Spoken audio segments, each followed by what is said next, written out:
No início, no final dos anos 70, mais ou menos, meados dos anos 80, era comum falar no Brasil da mexicanização da política brasileira, que diziam que a Arena, que foi sucedida pelo PDS, né, tinha um tal domínio do espaço político que lembrava o Partido Revolucionário Institucional lá do México, tal, que dominou a vida política mexicana até muito recentemente. Depois veio o PAN e voltou agora ao governo, mas em situação muito diferente.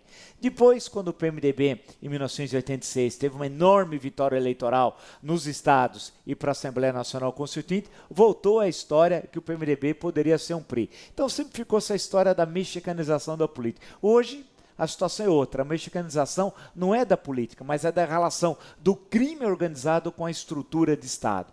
O México, já desde o final dos anos 80, do século XX, passou um momento e passa momentos terríveis da ação do crime organizado. Em vários estados da Federação Mexicana, quem controla efetivamente, quem é a autoridade, é o crime organizado. E nós já discutimos aqui grandes tragédias, inclusive, que ocorreram no ano passado lá no México. Tal. Já em 1994, o cardeal ali de Guadalajara foi morto no estado de Jalisco, no aeroporto. Tal. E aí, nos anos 90, aquilo foi indo, os estados, especialmente fronteiriços com os Estados Unidos, dominados pelo crime organizado, etc., a relação crime organizado-política, e chegou hoje, no século XXI, a uma situação insustentável. O Brasil, será que está caminhando pelo mesmo caminho do México, trágico caminho? Porque o que ocorreu em Manaus não é algo que ocorreu lá esporadicamente. Lembra o episódio de Pedrinhas do Maranhão? E aí, caiu no esquecimento. Manaus corre o risco de cair outra vez no esquecimento. Há uma relação em alguns estados do crime organizado e as autoridades,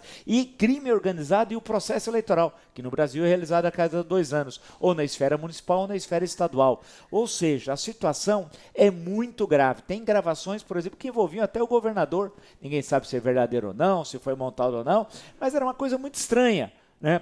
E isso se repete em outros estados. E nós sabemos que nas 27 unidades da federação, em quase todas elas, os presídios são efetivamente controlados pelo crime organizado.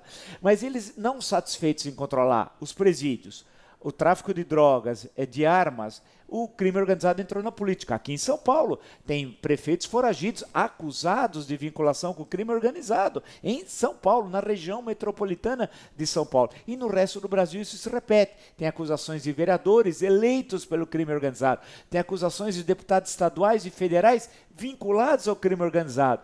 Há acusações de governadores que secretários de segurança fecham os olhos, ou fechariam os olhos, para a ação do crime organizado em vários estados. E a pergunta é, será que teremos até senadores também que têm algum tipo de vinculação com o crime organizado? A situação é muito grave. Nós temos de impedir isso. Isso desmoraliza o Estado Democrático de Direito, assim como vereadores tomarem posse algemados, saindo da prisão, tomando posse e voltando para a prisão. Isso é um risco para a democracia brasileira.